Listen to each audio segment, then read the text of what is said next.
going to talk a little bit about the aerodynamics of avian flight today. We're going to start by looking at the structure of the wing. So a bird's wing forms what we call an airfoil. This is very similar to what you see in airplane wings. And this is a specific shape that generates lift. And so this shape with the rounded leading edge of the wing facing into the stream of air, then followed by this curved structure and the trailing edge being a tip. What this does is as the wing is moving into the flow of air, so here's the air stream, air is then deflected away from the structure, and there is a differential in the speed at which the air is moving over the wing and under the wing. So the air that's flowing over the surface, the dorsal surface of the wing, is moving faster than the air underneath. And this generates a pressure differential, with there being area of higher pressure under the wing and lower pressure above the wing. This generates lift. Here's another schematic showing this process in a little more detail. So here is your airstream velocity. And then what you have is the dorsal wing has this higher velocity and a lower air pressure, with there being a slower velocity and a higher static air pressure underneath, generating this process of lift. Now, depending on how the bird's wingspan, you can have a different amount of lift. So birds will adjust their wingspan, which is the distance between their wingtips, to alter their degree of lift in the air. Birds have some different features. Their wings can be different lengths. They can have different shapes. They can be very broad and short, or narrow and long. And one of the aspects of wing shape that can differ among different kinds of birds is what we call the camber. And so the camber is the degree of this arc here from between the leading edge and the point at its highest arc, okay? And so this schematic A, this image A, is a bird with a high wing camber. And the image B would be a bird with basically no camber to their wing. And so a wing with high camber rapidly can generate lift. Okay, and so grouse and a lot of ground-dwelling birds may have these short wings with a high camber. And the cost, though, is these wings also generate a lot of drag. So there are air currents that circulate as this air differential moves over the wing. When you have a big differential, you have these circular currents that circle backwards, and that generates drag. And so these high camber wings have a lot of lift because there's a greater differential. The speed of the air moving over the top surface is much higher than that underneath the bottom surface, rapidly generating lift, but then also generating a lot of drag. And so you tend to find birds with this high wing camber, or birds that use their flight to escape predators. They must rapidly become airborne to escape predators, but they don't sustain flight for very long periods of time. On the other hand, birds with lower wing camber, like swifts, they don't have that rapid ability to generate lift, but they can efficiently fly for really long periods of time because this flatter shape reduces the drag that can slow the bird down. This is an image of angle of attack. So birds can adjust the angle of their wings facing into the air current, and that can either help them to speed up or help them to stall out. And the angle at which the wing is facing into the current affects their lift as well as the drag that's generated. And so here we have a small angle. So the leading edge of the wing is almost flat, or at the same angle as the trailing edge. There's just a very slight angle. And in this case, the differential of air flowing over the top of the wing and under the wing is not that great. And so even though there is some lift, it's not very much lift. What also happens here is there's not a whole lot of drag generated. So not much lift, not much drag. The optimum angle generates quite a lot of drift. There will also be drag generated in this process, but lift is maximized at this angle B. At steeper angles than that, the drag is stronger than the lift, and the drag will actually cancel the lift out. And birds will alter the angle to increase drag, often when they're trying to land. Another important concept in understanding avian flight is what we call wing loading. Okay, and so this is a comparison of the surface area of the wing to the body weight. So a bird with a very high wing surface area and a low body weight has low wing loading, and they can stay aloft for long periods of time without using up a whole lot of energy. This magnificent frigate bird is a great example. It has really low wing load for its body size, so it's quite. And what this allows it to do is it allows it to stay aloft for long periods of time. It allows it to engage in really complex maneuverable flights. And it allows the bird to be able to carry fairly heavy food items while flying because it has very low wing loading. Birds may also change the shape of their wings to increase lift. And they may also change the shape of their wings to increase drag. And so this is an image of a bald eagle, and they may spread their flight feathers, okay, to this open position. And what this basically does is it increases the effective lift of the wing. It increases the surface area of the wing, and it also generates small drag currents, but it increases this air pressure that's underneath the wing by changing that shape. Another important concept is what we call aspect ratio, okay? It is the wingspan divided by the average width of the wing. And the wing average width is often measured as the wing chord. People think of that sometimes as wing length, but it's basically the point where the wrist bends, okay, where you find the primary flight feathers, and then straight back. And so this aspect ratio is a measure of the length versus the width. And so long, skinny wings with slender wings have a high aspect ratio, and birds with shorter, fatter wings or shorter, deeper wings, wider wings, have a lower aspect ratio. And so there are costs and minuses to having different aspect ratios. So this great shearwater has high aspect ratio, has these very long, slender wings, and they have really great gliding and flying efficiency. And so they can spend a long time in the air without using up a whole lot of energy.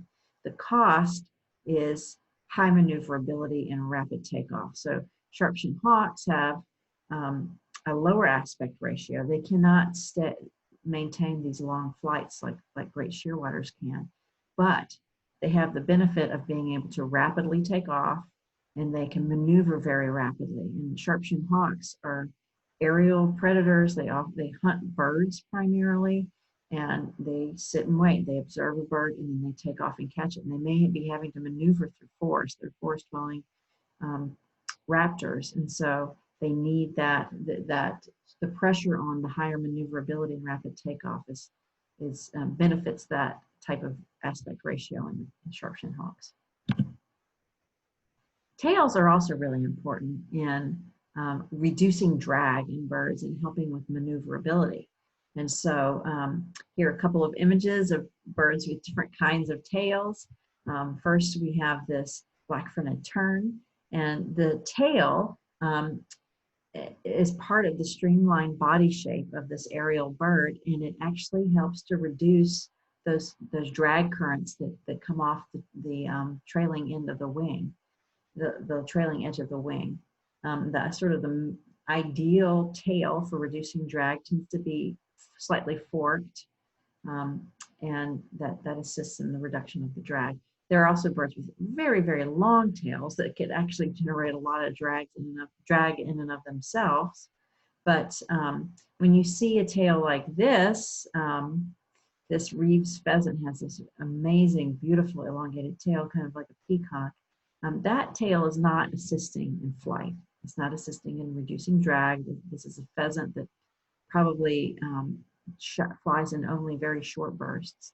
This is a tail that's the result of sexual selection. The tail is signaling something to the opposite sex about the bird's fitness. Now here's a little bit more about tails and how they can reduce drag.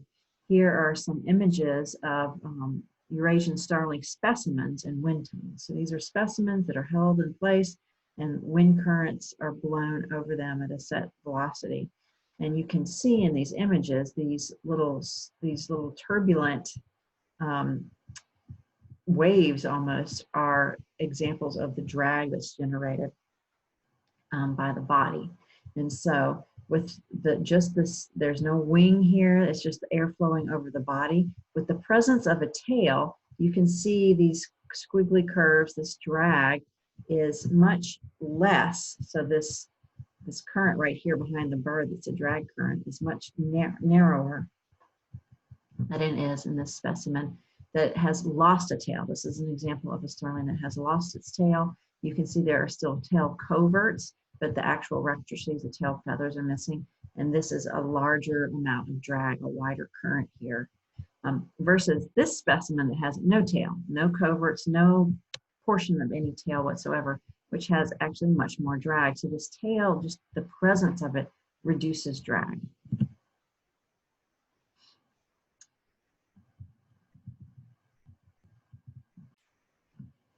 Okay, so we've learned about the wing as an airfoil, and so you have this differential in air speeds moving over the dorsal surface and the ventral surface, and that allows for lift.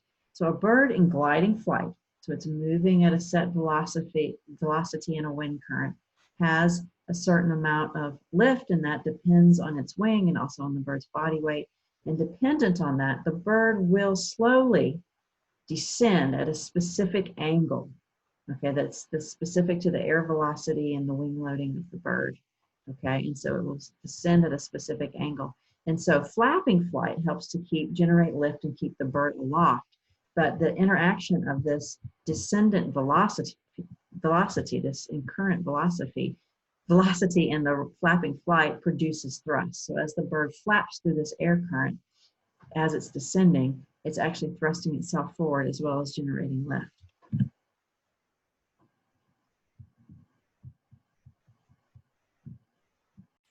So birds, when they're flapping, the upstroke and the downstroke are not identical strokes.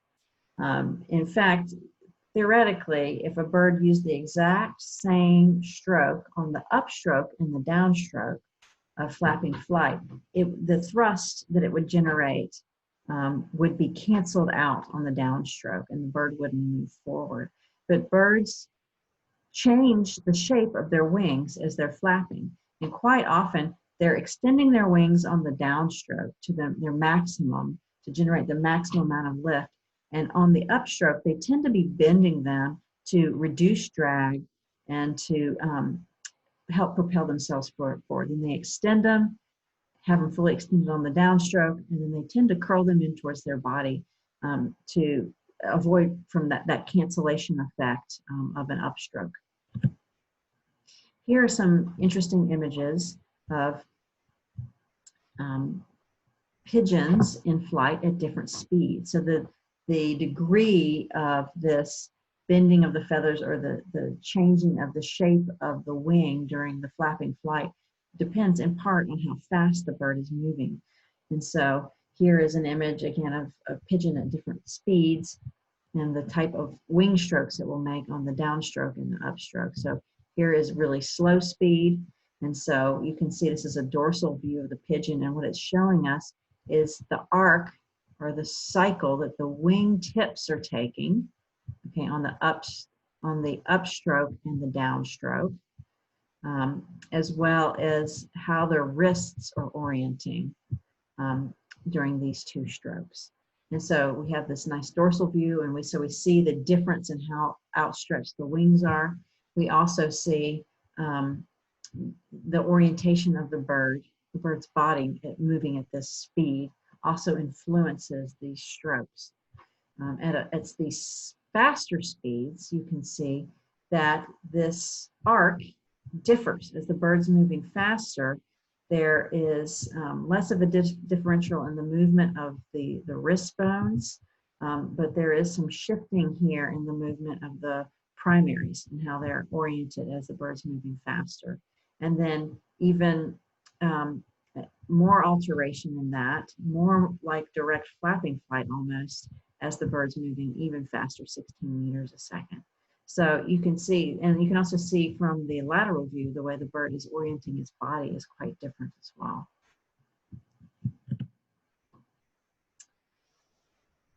And so birds like swifts can actually make subtle little alterations to their wing camber, to that arc in their wing, to help them fly at a set height in the air column that they're in. And so they can make lots of little minuscule adjustments to their wing shape as they're engaging in their flapping flight. Hummingbirds are related to swifts. They're both aerial masters. They're in the same order of birds. And hummingbirds truly are the masters of flight. They have really light bodies. You can only be so big and have hovering flight like a hummingbird has. And so all hummingbirds are really quite small. And they have specialized bone and muscle structure that allow them to engage in this hovering flight. In particular, their flight muscles, the pectoralis muscle, which is responsible for the downstroke, is a very large muscle in all flying birds. Is very large, but so is their supracoracoideus. And this is a muscle that attaches on the dorsal surface of the wing of the humerus and is responsible for the upstroke. In most birds, that is not nearly as large as the pectoralis muscle, because the falling in flight assists in the lift, the upstroke of the birds. The birds aren't engaging in a lot of power in going into the upstroke. But because hummingbirds engage in hovering flight, they actually use just as much power and force in the upstroke. And sometimes this really is more like a backstroke for hummingbirds that are hovering, as they do in the forward stroke of the pectoralis. And so hummingbirds, when they're hovering, actually make a figure-8 pattern with their wings to keep them aloft. And there aren't there's no other group. Some smaller birds can hover for brief periods of time, but the precision of hovering that hummingbirds engage in is not found in any other group of birds. As a bird's speed increases, so as speed in the air increases, it actually becomes more efficient to fly. And so there's this mechanical power curve that you find in avian flight. This is a schematic of a power curve in flight. So you can see it, along the x-axis is flight speed and the y is power. And at low speeds, a lot of power is required to stay up in the air. But as velocity increases, and that movement of the bird across the air increases, it actually becomes more efficient. This process of moving through the air generates some of its own lift. And so it becomes more efficient, and then up to a certain point. And then if the bird needs to go faster, then it starts to increase the requirements for power again. And so people have actually measured this power that's required for flight speed in a variety of different birds. Here are some actual curves for, there's a cockatiel, a ringed turtle dove, hummingbird, and a magpie. And so you can see they all have different curves, but they all have this pattern of high power required at low speeds, and then a drop in the power that's required at sort of these intermediate speeds, and then another increase in the amount of power required to fly really fast. You can see in this cockatiel, the drop is pretty steep, and so is the rise. And so there's this real optimal velocity for the cockatiel, and to fly really fast requires a really large amount of power. For the hummingbird, it's a much flatter curve. It still is a curve, and actually more power is required to become aloft than it is to fly really fast. But there are these areas of intermediate velocity being the most efficient. Same with the magpie. Again, more power is required for the lift. It's a fairly large bird, but then power increases as speed increases, and same for the dove. Okay, and you can see the starting points are different for for different birds as well. Some of this is dependent on their body size. I'm going to skip this one. But you can actually see the relationship between energy required and the power required. So the amount of power that the bird has to engage in to stay in flight and to stay aloft is directly linked to the amount of oxygen that these birds must uptake to fuel that power, to fuel those mitochondria, to engage in cellular respiration. That's what's needed for the power. And so we've done people have done tests in flight tunnels where they're changing the velocity of the air that the hummingbird needs to be flapping through to be able to drink this nectar. Okay, and you can measure oxygen consumption and carbon dioxide respiration in these metabolic chambers that are set up for this kind of experiment. And you can see the oxygen consumption curve is very similar to that power curve. Okay, so it requires a lot more energy and oxygen uptake to get aloft, just go from a still position to flying, and then it increases, this oxygen consumption increases at higher velocities. Now there actually are limits to flight in birds and in other animals. And this has to do with what we call mass specific power and its relationship to body mass. And the basic idea is that for any given mass of a bird, you have to have a certain amount of wing area is required to generate enough lift for the bird to stay aloft. And if the bird does not have enough lift, then it must be able to engage in flapping flight that's fast enough to generate that lift. And as a bird gets larger and larger, the bird must work harder and harder to stay aloft. And past a certain point, and so as a larger bird has to work harder, it must have to flap faster to stay aloft. And there's a limit as the wings get larger, the bird gets larger, the wings get larger, the ability to flap fast enough slows down because it's just the movement of these larger structures cannot be as fast as the movement of smaller structures. So there's an actual limit in to the body mass that a bird can be and still be able to fly. No matter how big its wings would get, it wouldn't be able to engage in the flapping flight that would be required. And so here we have on the x-axis body mass from really small birds to large, and then mass specific power. And so the blue line here is the power that's required for flight. Okay, mass specific power that's required for flight. And then here is the power that's actually available for flight, that's plotted by body mass. Okay, so the power required for flight is a constant. No matter how small or big a bird is, there's a certain amount of power that's required to get the body aloft, dependent on the mass of the bird. Okay, more power is required for heavier birds, but when you adjust it for mass, this is mass specific, it's constant. And then the power that's available for flight really does vary with mass. For a bird with a very low body mass, like a hummingbird, the power that's available for flight exceeds the power that's required for flight by quite a lot.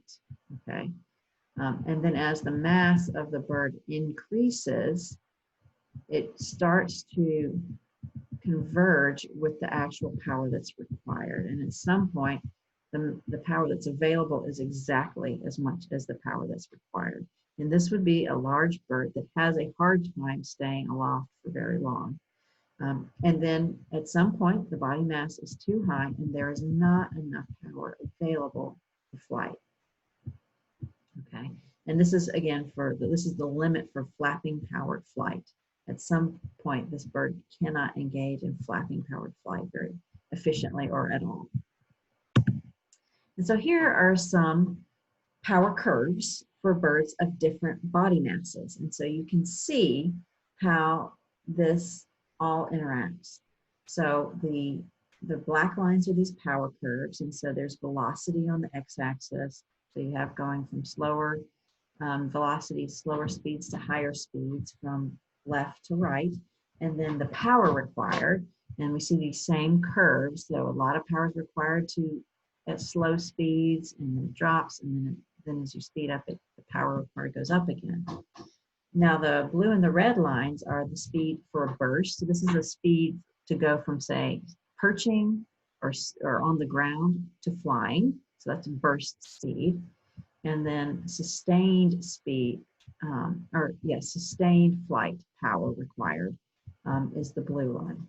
And so in hummingbirds, they have burst and sustainable power that exceeds their curve in almost every spot, except for really high speeds. So they always have more power available to them than is required in almost every circumstance. And the difference between the power that's required for a burst of speed and the power that's required for sustained flight is not that different. And that's in part because of their very low body mass. Rock pigeons, by comparison, they are much larger than hummingbirds, but they're smaller than some other kinds of birds. They have a similar curve, so we have the similar power curve, but you can see this differential in the sustained flight and the burst flight. So they have just enough burst power to lift, for a burst of flight, to lift off from the ground when they need to escape a predator. They just have just barely more than is required for that slow speed flight. They can get aloft from a sitting or standing position. They can't sustain flight at that low speed. They rapidly have to get moving to a faster velocity to be able to keep themselves up in the air with flapping flight. Okay, so there's this big differential for them because they're larger birds and they must get to a certain speed to maintain their flapping flight. A white-backed vulture is an even larger bird, and it spends a lot of time soaring. And if you look at their burst speed, they actually do not have enough power available to fly at very slow speeds.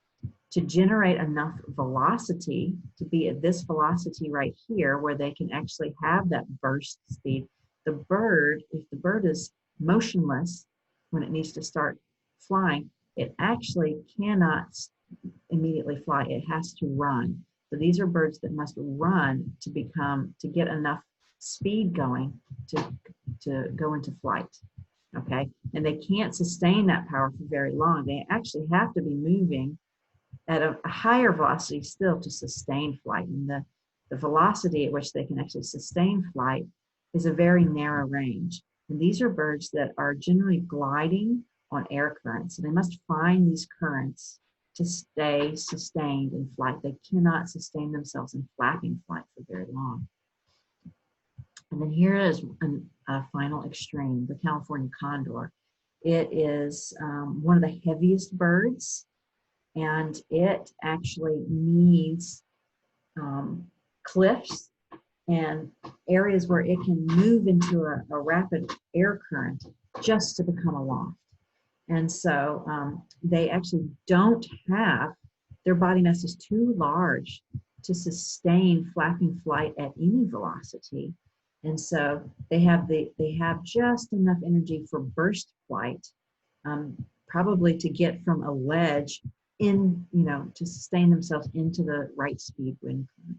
So those are some, you can see this variation across these different birds in terms of their ability to stay aloft based on their body mass.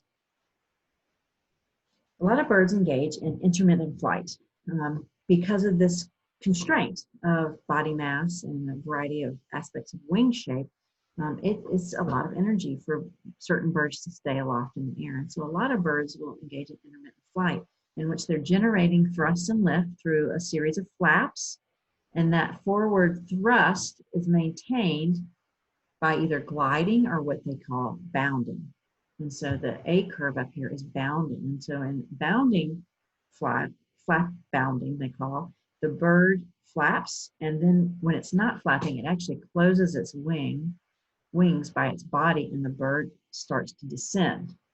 Okay, and so not very much drag is generated during that descent, and so it can actually thrust itself forward fairly well if the bird's flying at high enough speeds. And so flat bounding often looks like this undulating flight. It's very characteristic of woodpeckers and some other bird species.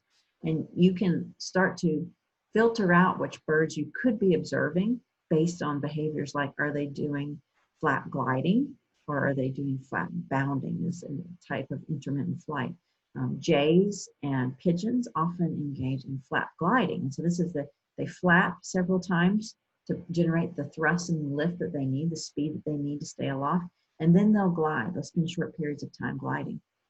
Birds that tend to engage in flat gliding tend to be flying at slightly slower speeds than birds that engage in flat bounding. And here is an interesting image of a plot of body mass of birds of different sizes, going from prairie warbler all the way up to pileated woodpecker, which is nearly crow-sized bird. And the amount of time that they spend, the percentage of time that they spend flapping. And so as body mass increases, the percentage of time that the bird spends flapping also increases. So birds, flapping isn't the only way that birds can stay aloft. They can glide, as we've learned. And the way that birds do this, maintain gliding flight, and often it's fairly large birds that do this, is they take advantage of certain types of air movements. And so there are some predictable patterns of air movement in our environment, such as upslope. So air currents tend to flow along slopes from low to high, so warm air rising upslope. And birds like ravens will often start their flight from an upslope area and they fly into this current. Okay, and they'll track it along slopes and ridges to maintain themselves in this upward current that helps to generate lift and maximizes their efficiency. They don't have to engage in a lot of expensive flapping. Vultures, like this turkey vulture, which I encourage you to look for this time of year, often ride thermal currents. So these are columns of air. Imagine a round sort of tubular column of air, warm air rising up. And turkey vultures look for these. They actually are searching the environment for these columns of thermals, and they will glide in those columns. Because these columns are circular, okay, and they're these set columns of air, what you'll notice is birds that are riding those thermals, gliding flight, will have to turn to stay in that upward lifting air. And so turkey vultures and some other raptors you will often see high up in this turning pattern, and they're riding a thermal when they're doing that. Seabirds will ride ocean currents or air currents over the surface of the ocean. And so you can actually look for certain patterns of flight depending on how you see these air currents moving over the waves and the water in the ocean. It's important when you're thinking about birds maneuvering. So we're talking about staying aloft, and we talked a little bit about the types of turns that birds might do to stay airborne. But birds are having to navigate rapidly. They're moving rapidly. They have to maintain a pretty high velocity to stay airborne. And they're also having to maneuver through their environment. They might need to maneuver to catch prey. They may be needing to maneuver through thick, dense forests. And so they may need to be maneuvering from side to side, such as on the axis of their body. They may have to be moving crossways, sort of the actual axis is moving from side to side in wind currents. And then they may also be pitching. They may be moving from their tail forward to their head down. And so they might be pitching up and down as well. And they may be needing to adjust their orientation in space based on searching for food, avoiding predators, moving through a thick environment, or dealing with adverse wind currents that they're taking on. And so birds are having to do all of these things in really rapid time while they're in flight. And the shape and size of the bird and their wings really has a large influence in how maneuverable they actually are. And so here is an example of two large birds, one with a low wing load. That means they have a large wing surface area compared to their body weight. And that's a golden eagle here in this image. And because of that low wing load, they can have a really small turn radius. They're able to engage in turning. They can do the little maneuvers in their body while they're gliding to turn in flight. Whereas birds with high wing loading have to expend a lot of energy and a lot of their movement simply staying aloft, generating enough thrust and lift to stay aloft and to be able to turn and also stay aloft at the same time. These birds cannot have the same turn radius because they're having to engage in this flapping flight constantly. They can't turn in a small circle like some raptors can.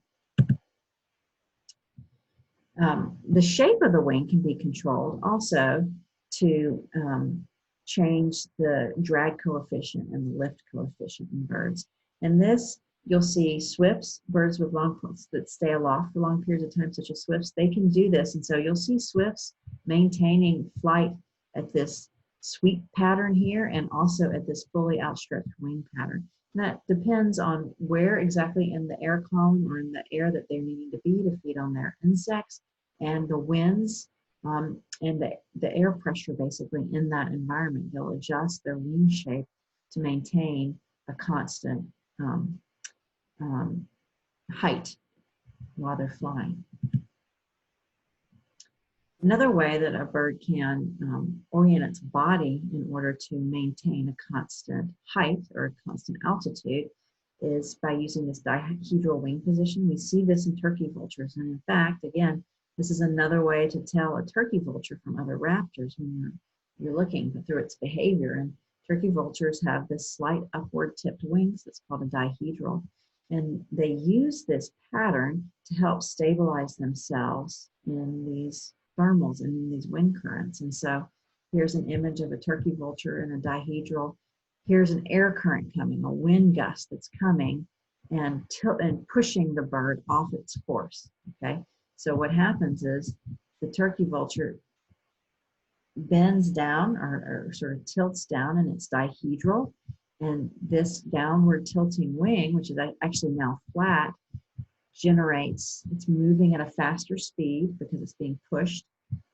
This actually generates lift on this side of the bird and it tilts it backwards. And so you will find birds engaging this kind of tilting pattern to maintain a set height in the air. Birds can also, as they're flying, encounter gusts head on, but the gusts may not just be a headwind that slows them down. The gust might be at a slight angle that's pushing them off course from where they're aiming to be. And so they must be constantly adjusting themselves in these air currents to get where they want to go.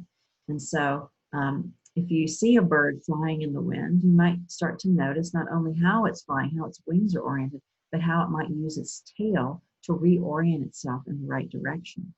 And so one way they'll do that is they'll use their tail feathers to generate an unequal drag element to their position, and that can get them back on course. And that's a little bit about mechanics of flight.